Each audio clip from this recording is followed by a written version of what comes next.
पूर्वोत्तर के 3 राज्यों में चुनाव के ऐलान के साथ ही बीजेपी की मुसीबतें बढ़ना शुरू हो गई हैं। सहयोगी बीजेपी से कन्नी काट रहे हैं, तो दूसरी तरफ बीजेपी के खिलाफ विपक्ष की एकता मजबूत दिखाई दे रही है। तो किस सहयोगी से अलग हुई बीजेपी, देखिए ये रिपोर्ट। 2019 में केंद्र में मोदी सरकार बनने के बाद से ही उसके सहयोगी एक के बाद एक साथ छोड़ रहे हैं।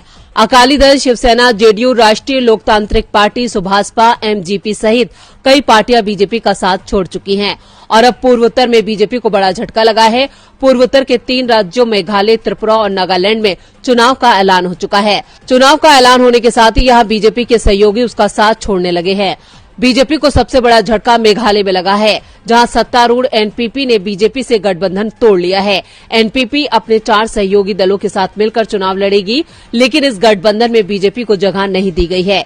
इसके बाद बीजेपी ने अकेले चुनाव लड़ने का ऐलान कर दिया है। दूसरी ओर त्रिपुरा में भी बीजेपी और आईपीएफटी के बीच 5 साल का पुराना गठबंधन भी मुश्किल में दिखाई दे रहा है। यहां आदिवासी समुदाय की पार्टी टिपरा मोथा ने बीजेपी की मुश्किलें बढ़ा दी हैं।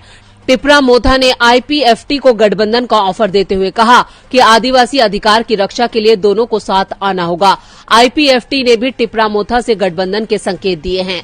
साफ है कि त्रिपुरा में नया समीकरण बीजेपी की मुश्किलें तो बढ़ाएगा ही, साथ ही बीजेपी और आईपीएफटी गठबंधन टूटता दिखाई दे रहा है।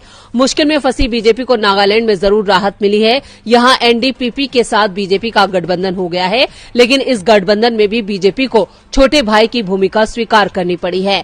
गठबंधन में नागालैंड की 60 सीटों में से एनडीपीपी के हिस्से में 40 और बीजेपी के हिस्से में सिर्फ 20 सीटें आई हैं।